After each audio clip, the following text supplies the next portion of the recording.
अस्सलाम वालेकुम दोस्तों, कैसे हैं आप? उम्मीद है सब लोग खैरियत से होंगे। तो वीज़ा वैली के एक और व्लॉग में आपको खुशामदीद कहते हैं।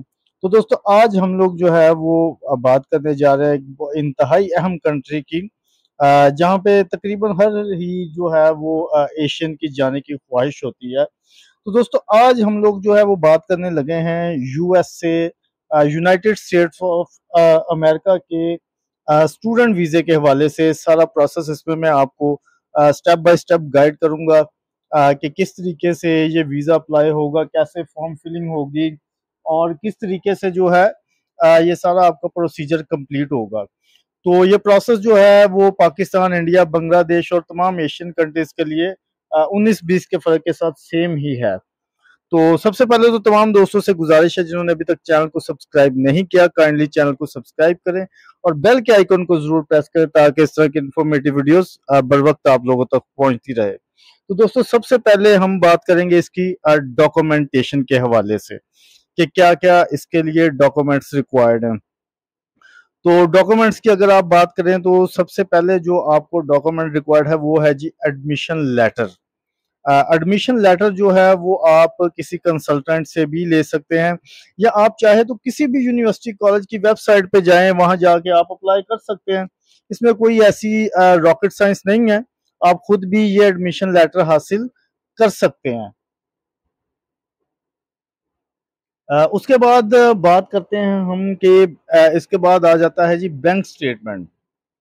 अच्छा, बैंक स्टेटमेंट इसमें जो है वो बड़ी ही इंपॉर्टेंट चीज़ है, इसका आपने बड़ा ध्यान रखना है कि जितनी आपकी जो है वो कोर्स की पहले साल की फीस हो, कोशिश करें उससे ज़रा डबल जो है अमाउंट अपनी बैंक स्टेटमेंट में आपने रखनी है। ठीक है जी।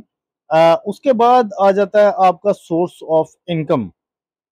सोर्स ऑफ इनकम जो है आपने उसका लिखना है जिसका आपने जो है वो जिसके बारे में आप कह सकते हैं कि जो आपके स्टडी को स्पॉन्सर कर रहा है, यानी आपका फादर, आपका मदर, आपका कोई भी गार्डियन वगैरह। ठीक है जी। उसका सोर्स ऑफ इनकम लगाएं। या फिर कोई अगर आपने रिसेंटली कोई प्लॉट, कोई चीज सेल आउट की है तो उसकी भी जो है आप सेल डीड लगा सकते हैं, ये बताने के लिए कि यहाँ से हमारे पास फंड्स आए हैं। ठीक है जी। तो उसके बाद अच्छा, ये बड़ा इंपॉर्टेंट होता है, इसको ध्यान में रखिएगा कि आपने ये प्रूफ करना होता है कि यहाँ के इस चैनल से मेरे पास पैसे आए हैं। उसके बाद एक चीज आ जाती है जी सॉप, जिसको कि स्टेटमेंट ऑफ पर्पस कहते हैं। स्टेटमेंट ऑफ पर्पस जो है ये आपने लिखनी है कि जी मैं इस कॉलेज में इस डिग्री के लिए जा रहा हूँ और इस वजह से जा रहा हूँ। ये थोड़ा सा आपने 6, 8, 10 लाइनों का बना के लिखना है, तो कोशिश करें इसको अच्छे अंदाज में लिखें। ठीक है जी। तो उसके बाद आ जाती है जी आपकी तमाम प्रीवियस डिग्रियां, जो कि आपने अपनी जो है जो भी हायर एजुकेशन कमीशन आपके कंट्री में होगा वहां से आपने इनको अटेस्ट करवाना है। इनको अटेस्टेड करवाने के साथ बाद जो है ये आपके जो है तमाम डॉक्यूमेंट्स के साथ अटैच होंगे। अटेस्टेड किए बगैर इनकी कोई वैल्यू नहीं है, ये चीज आप जेहन में रखिएगा। उसके बाद आ जाएगा जी DS-160 फॉर्म। तो DS-160 फॉर्म जो है ये एप्लीकेशन फॉर्म होता है। ये अभी मैं आपको प्रैक्टिकली फिल करके भी दिखाता हूँ जी कि किस तरीके से इसको हम फिल करते हैं। ये थोड़ा टेक्निकल होता है, लेकिन हम जो है इसको आपको स्टेप बाय स्टेप मैं पूरा इसका जो है वो गाइड करूंगा। तो ये है जी दोस्तों DS-160 फॉर्म की ये वो वेबसाइट है जहाँ से ये वीज़ा अप्लाई होता है। ये मैंने पाकिस्तान की ओपन की है। बाकी कंट्रीज में भी इससे मिलता जुलता ही तकरीबन तरीकेकार है। तो ये सारी वीज़े की टाइप्स उन्होंने लिखी हुई हैं जी। हम चूंकि आज बात कर रहे हैं स्टूडेंट वीज़े के हवाले से, तो हम इसमें स्टूडेंट वीज़े की टैब को क्लिक कर देंगे। नीचे आएंगे। अच्छा, स्टूडेंट वीजा भी दो किस्म का होता है जी। एक तो होता है F1 वीजा, ये उनके लिए होता है जो प्रॉपर किसी डिग्री में एडमिशन लेते हैं, जो कि 1.5 साल या इससे ज्यादा की डिग्री होती है। ये कैटेगरी उनके लिए होती है जी। ठीक है जी। तो इसके अलावा M1 वीजा जो है ये कैटेगरी उनके लिए होती है जो कोई शॉर्ट कोर्सेज 3 महीने, 6 महीने, 9 महीने वाले करते हैं, ये उनके लिए होती है। अब नीचे आ जाएं जी, तो इसके मैं आपको स्टेप बताता हूँ जी। 3 स्टेप हैं जी वीजा अप्लाई करने के। सबसे पहला स्टेप तो यही है जी, ये DS-160 फॉर्म फिल करना, जो अभी मैं आपको प्रैक्टिकली भी फिल करके दिखाऊंगा। याद रखिएगा ये DS-160 फॉर्म तमाम नेशनैलिटीज के लिए सेम ही होता है। उसके बाद फीस है जी। फीस सेकंड स्टेप में आके फीस आ जाती है जी। वो भी बड़ा इजी प्रोसीजर है। आपने फीस के टैब को क्लिक करना है तो ये आपको एक वाउचर बना के दे देंगे, जो कि आपने बैंक में डिपॉजिट करवाना होता है। ठीक है जी, वो जब आप इस टैब को क्लिक करेंगे तो वो आपको बना देगा। उसके बाद आपने क्या करना है, ये दोनों प्रोसेस करने के बाद आपने यहाँ पे जाके ये दिस वाली टैब को क्लिक करेंगे। स्टेप 3 में जाके तो आपने अपॉइंटमेंट लेनी होती है कि किस दिन आप एम्बेसी अपीयर होंगे या इंटरव्यू के लिए जाएंगे, अपने डॉक्यूमेंट्स जमा करवाने के लिए जाएंगे। ठीक है जी, तो ये 3 इसके स्टेप होते हैं जी। उसके बाद सबसे पहले जो स्टेप है, कोशिश करेंगे कि तीनों स्टेप आपको गाइड कर दूं, लेकिन पहला जो DS-160 फॉर्म है ये तो मैं पूरा आपको फिल करके अभी दिखाऊंगा, क्योंकि इसमें बहुत सारे लोग असल में इसमें ही आके फंस जाते हैं। ठीक है जी, तो ये अभी आपको मैं जो है फिल करके दिखाऊंगा। इस टैब में आके इन सारी टैब्स के जो है वेबसाइट्स के मैं लिंक भी शेयर कर दूंगा। ये एंड पे देख सकते हैं जी आप, द फॉर्म DS-160 पे हम क्लिक करेंगे तो ये फॉर्म ओपन कर देगा। ये सारे लिंक्स मैं डिस्क्रिप्शन में डाल दूंगा ताकि आप लोगों को परेशानी ना हो। तो गेट स्टार्टेड जो है, सबसे पहला काम आपने करना है, आपने सिलेक्ट करनी है वो अम्बेसी, वो कंट्री जहाँ पे आप अपीयर होंगे, अपने डॉक्यूमेंट सबमिट करवाएंगे। मैं चूंकि पाकिस्तान में हूँ तो मैं ये पाकिस्तान इस्लामाबाद वाली सिलेक्ट कर लूंगा। उसके बाद ये कैप्चा सॉल्व करेंगे जी। ये कैप्चा सॉल्व करने के बाद फिर हम नीचे एक टैब आपको नज़र आ रहा है, स्टार्ट एन एप्लीकेशन, उस पर क्लिक करेंगे। लें जी, ये स्टार्ट कर दिया हमने। इसको हम आई एग्री वाला टैब इसका क्लिक करेंगे। उसके बाद ये एक सिक्योरिटी क्वेश्चन आपसे पूछा है, इसका आप आंसर दे दें, वो आपने बाद में याद भी रखना है, ये ज़हन में रखिएगा। कोई भी आंसर कोई भी दे सकते हैं। कंटिन्यू करेंगे फिर आंसर लिखने के बाद। ले जी, ये फॉर्म स्टार्ट हो गया है जी। इसको हम प्रैक्टिकली जो है वो स्टार्ट करते हैं। सर नेम सबसे पहले आपने लिखना, अपना पासपोर्ट आपने अपने पास रखना है, वहां से देख के आपने सारी इन्फॉर्मेशन लिखनी है। मैं तो ये फिक्शनल डाटा इंटर कर रहा हूँ क्योंकि मेरा मकसद आपको सिर्फ गाइड करना है। ठीक है जी, ये देखें जी, ये बेसिक इन्फॉर्मेशन है। यहाँ पे सिर्फ नाम वगैरह पूछा है। उसके बाद पूछा है कि कोई और नेम या कोई निक नेम आपका है या नहीं है। नीचे वाली लाइन में वो आप यस या नो कर सकते हैं। ठीक है, अपने हिसाब से इसको नो ही कर दें तो ज़्यादा बेहतर है। ठीक है जी, उसके बाद नीचे आ जाए तो एक और क्वेश्चन है, इसको भी नो कर दें। Do you have a telecode that represents your name, इसको भी नो कर सकते हैं आप।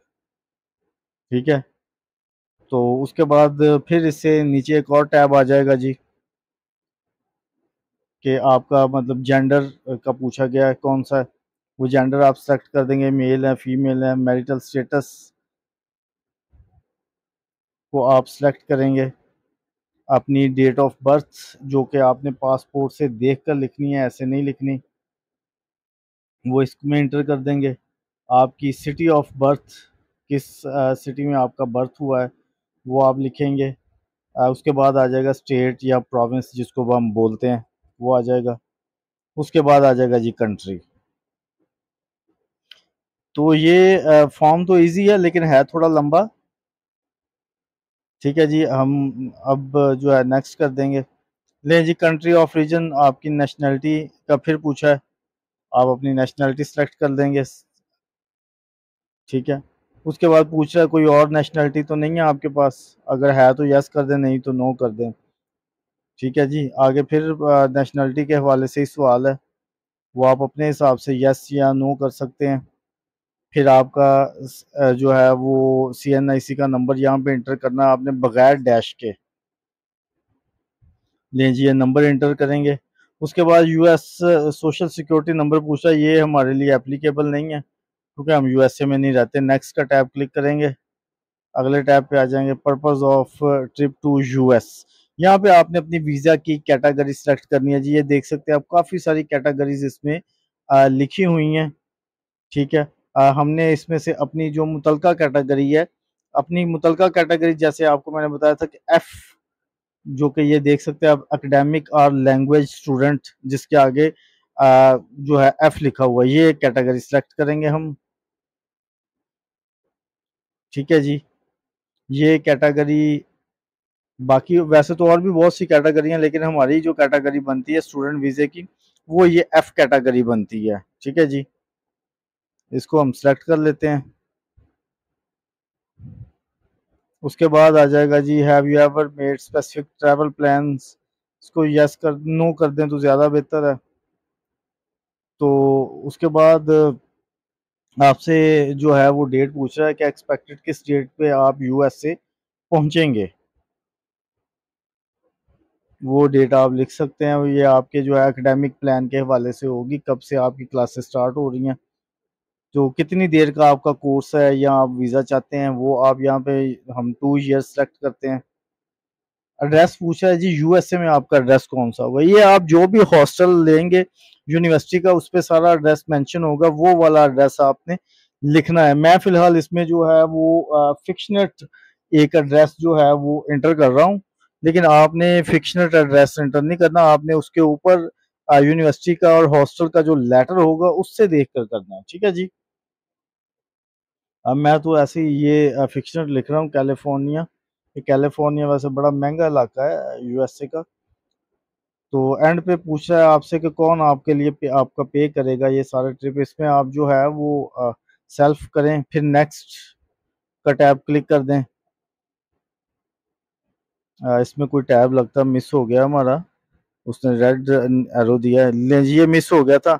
F1 स्टूडेंट F1 इसको सेलेक्ट करना है जी, उसके बाद नेक्स्ट कर देंगे।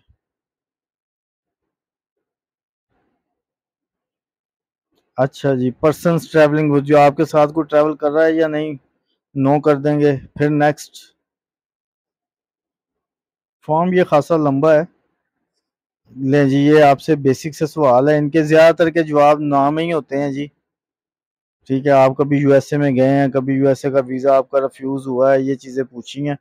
नो करके नेक्स्ट पे जाके ये आपसे आपके जो है वो होम कंट्री का, जिस कंट्री में आप इस टाइम रह रहे हैं वहाँ का एड्रेस है। हम पाकिस्तान में हैं तो पाकिस्तान का लिखेंगे एड्रेस हम। सिटी सेलेक्ट कर लेंगे, जौन सा भी बनता है।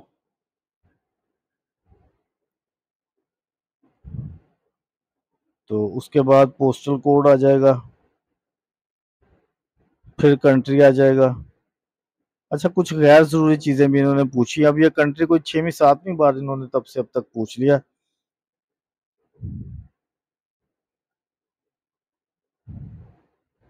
यहाँ पे अपना जो है आपने फोन नंबर लिखना है। सेकेंडरी फोन नंबर और वर्क फोन नंबर को बेशक आप स्किप कर दें।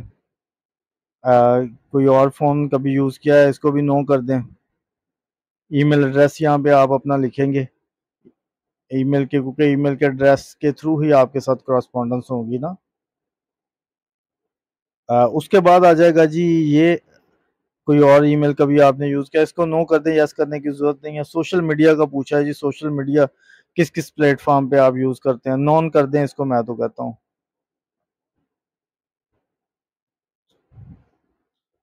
फिर अगले टैब पे आ जाएंगे, यहाँ पे फिर पासपोर्ट की डिटेल पूछी गई है। पासपोर्ट रेगुलर है जी, नॉर्मली रेगुलर या ऑर्डिनरी पासपोर्ट ही होता है सबका। उसके बाद पासपोर्ट का इसमें नंबर आ जाएगा, जो भी आपका नंबर होगा उसको आपने पासपोर्ट से देख कर लिखना है जी, ऐसे नहीं लिख देना। ठीक है, पासपोर्ट की बुक का नंबर, ये एक बुक नंबर होता है, ये पासपोर्ट की में ही लिखा होता है, बुकलेट नंबर साइड पे। उसके बाद सिटी, उसके बाद स्टेट प्रोविंस, फिर आ जाएगा जी आपका कंट्री। अब ये देखें ना, फिर कंट्री, बार बार कंट्री जो है कोई 10वीं बार इन्होंने पूछ लिया। ये बिल्कुल गैर जरूरी से सवाल होते हैं जो इरिटेट करते हैं बंदे को। एक्सपायरी डेट यहाँ पे पासपोर्ट की लिखेंगे, और फिर जो है वो इसको नेक्स्ट कर देंगे हम।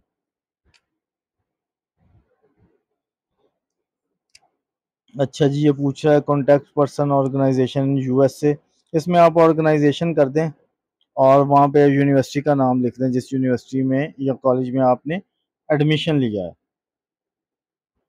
ठीक है जी, एरिजोना यूनिवर्सिटी में इस टाइम लिख देता हूँ।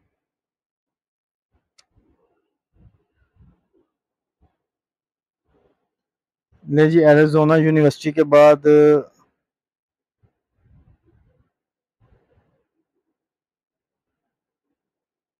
ठीक है जी, स्कूल आपका ये ऑफिशियल है। उसके बाद ये एड्रेस आपने लिखना है।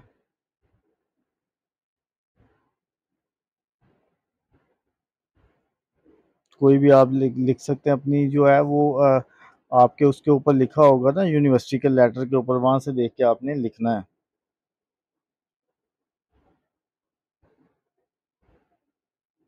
ले जी, जिप कोड, फ़ोन नंबर, ये भी आपकी जो है वो यूनिवर्सिटी के लेटर के ऊपर ही लिखा होगा, वहां से आप देख के लिख सकते हैं। नेक्स्ट टैब पे जाएंगे। यहाँ ले जी, यहाँ पे फादर का नेम पूछा है। अच्छा ये देखिए, फिर यहाँ पे कुछ गैर जरूरी चीजें हैं। फादर की डेट ऑफ बर्थ आपने क्या करनी है, उसका क्या कंसर्न है स्टूडेंट के साथ। बिल्कुल ही नॉनसेंस किस्म का ये क्वेश्चन है।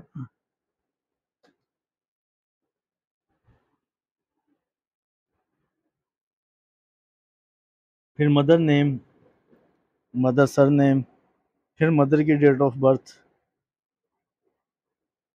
तो इसको डू नॉट नो कर दें। ठीक है जी। Do you have immediate relative, इसको भी नो कर दें। नेक्स्ट का टैब जो है वो क्लिक कर दें। इसमें कोई इन्फॉर्मेशन लगता है मिस हो गई है, उसको हम दोबारा देख लेते हैं जी। Do you have any other relatives in USA, कोई रिलेटिव है या नहीं है, वो आपने यस नो करना है। फिर नेक्स्ट कर दें। उसके बाद पूछा है जी आपका ऑक्यूपेशन। भाई अभी तो मैं स्टूडेंट हूँ, ऑक्यूपेशन कहाँ से आ गया इसमें। तो इसमें जो है वो नॉट एम्प्लॉयड ही लिख देता हूँ मैं। साथ यहाँ पे हम मेंशन कर देते हैं कि अभी रिसेंटली तो मैंने अपना इंटरमीडिएट किया है।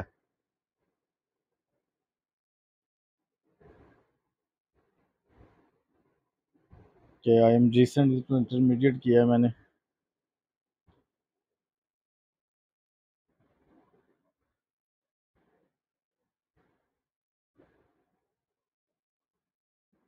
भाई इंटरमीडिएट। ठीक है जी, ये इसमें मेंशन करके फिर आप नेक्स्ट का टैब क्लिक कर देंगे। नहीं जी, पहले कभी आपने कहीं जॉब की है, नो कर दें इसको, या आपने की हो तो यस भी कर सकते हैं, लेकिन यस करेंगे उसमें सारी डिटेल आपको लिखनी पड़ेगी।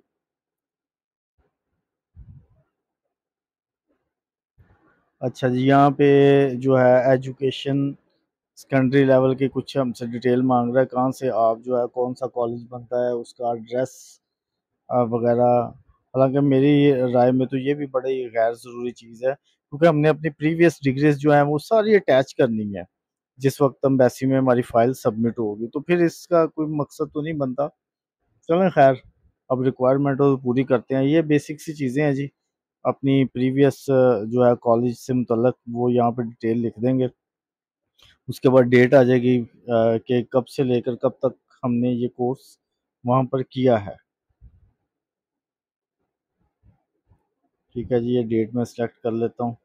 ये आप अपनी डिग्री से देख सकते हैं, पुरानी जो आपकी डिग्री होगी लेटेस्ट इससे पहले वाली, उस पर से आप देख सकते हैं। फिर नेक्स्ट कर देंगे जी।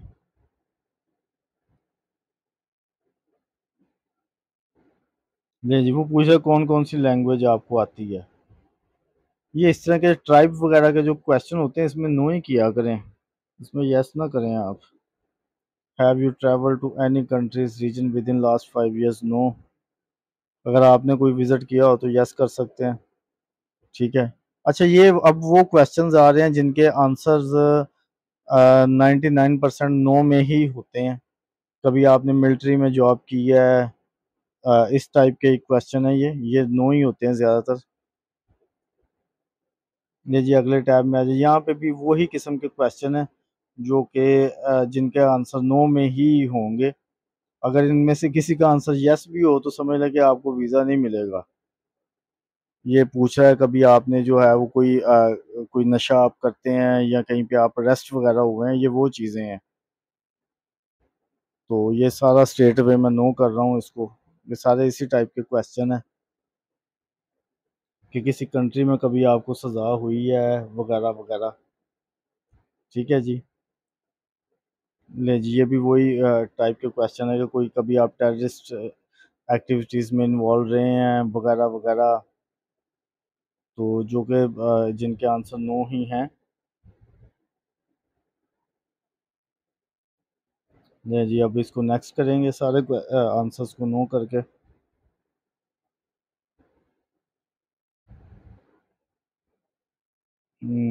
इसको भी नो कर देते हैं। तो क्या आप कभी किसी कंट्री से डिपोर्ट तो नहीं हुए? जी जी, ये भी वही पूछ रहा है, उसी तरह के क्वेश्चन है। नो जिनके आंसर हम करेंगे। ले जी, ये पूछ रहा है हमसे।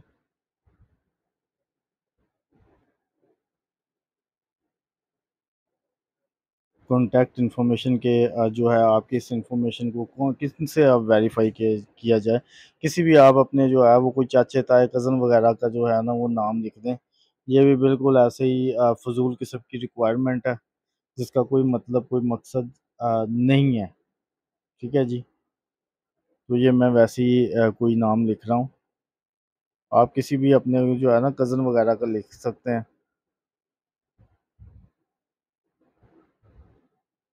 ठीक है, दो का मांगा है उन्होंने, दो का लिखना है आपने।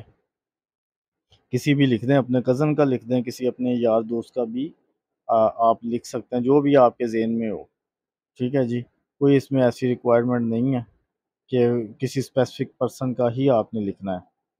ठीक है, उसका एड्रेस आ जाएगा। ये मैं शॉर्ट लिख रहा हूँ, लेकिन आप अगर जब फिल करेंगे तो आपको ये डेफिनेटली पूरा एड्रेस ही लिखना पड़ेगा। ले जी, ये कंट्री सेलेक्ट करेंगे, फ़ोन नंबर ईमेल एड्रेस को मैं फिर डज नॉट अप्लाई करके नेक्स्ट का टैब क्लिक करेंगे। ले जी, ये लास्ट स्टेप है जी। ये सेविस आईडी जो है ये तो मेरे पास नहीं है इस टाइम, ये क्योंकि आपके जो है वो यूनिवर्सिटी से आपको मिलते होता है। तो मैं तो चूंकि वैसे ही आपको जो है बेसिकली गाइड करने के लिए ये फॉर्म फिल कर रहा हूँ, तो ये मेरे पास इस टाइम नहीं है। तो उसके बाद आपके जो है वो आपको यूनिवर्सिटी से मिल जाएगी जब आप एडमिशन लेंगे। तो यहाँ पे आपने यूनिवर्सिटी की अपने कोर्स की डिटेल लिखनी है जी। ठीक है, उसका एड्रेस लिखना है, कहाँ पे वो यूनिवर्सिटी या कॉलेज आपका है, उस किस सिटी में है, किस स्टेट में है, और उसका पोस्टल कोड क्या है। मैंने तो कैलिफोर्निया सेलेक्ट किया है जी। ठीक है जी। तो ये चूँकि सर्विस आईडी नहीं है मेरे पास, तो इससे आगे फॉर्म नहीं जाएगा। इससे आगे सिर्फ एक स्टेप है जी, आपने अब सिर्फ अपनी फ़ोटो अटैच करनी है। ठीक है, और ये आपका फॉर्म कंप्लीट हो जाएगा। और तो इसके बाद जैसे कि मैंने आपको बताया था, जैसे फॉर्म कंप्लीट होगा तो आपके दो स्टेप रह जाएंगे जी। फीस वो भी मैंने आपको बता दिया है, और उसका लिंक भी मैं डिस्क्रिप्शन में डाल दूंगा। और दूसरा अपॉइंटमेंट, उसका लिंक भी मैं डिस्क्रिप्शन में डाल दूंगा कि अपॉइंटमेंट आपने कहाँ से और किस तरीके से लेनी है। तो ये आपका प्रोसेस कंप्लीट हो जाएगा। ये DS-160 आपका कंप्लीट है जी। अब सिर्फ आपने फोटो अटैच करनी है, क्योंकि इससे आगे मैं जा नहीं सकता, सर्विस आईडी मेरे पास करेक्ट नहीं है इस टाइम। ये रीज़न है, वरना मैं फोटो अटैच करके भी आपको दिखा सकता हूँ। तो ये बाकी दो स्टेप हैं जी जो मैंने आपको बताए थे, फीस और अपॉइंटमेंट का। इसके बाद आपका प्रोसेस कंप्लीट हो जाएगा जी। आपको किसी वो चीज़ की ज़रूरत नहीं पड़ेगी। इसकी इनके लिंक मैं डिस्क्रिप्शन में डाल दूंगा। तो इसी वेबसाइट पे आपने जाके ये दोनों प्रोसेस भी अपने कंप्लीट कर लेने हैं। ठीक है जी। फीस का आपको ये वाउचर बना देंगे। तो ये दोस्तों सारा प्रोसेस था जी यूएस स्टूडेंट वीज़ा के हवाले से। इससे बाद भी कोई कन्फ्यूजन रह जाए तो आप कमेंट बॉक्स में लिख सकते हैं, हम उसको रिप्लाई ज़रूर करेंगे। तो दोस्तों ये था जी आज का व्लॉग। नेक्स्ट व्लॉग तक के लिए मुझे इजाज़त दें। खुदा हाफिज़।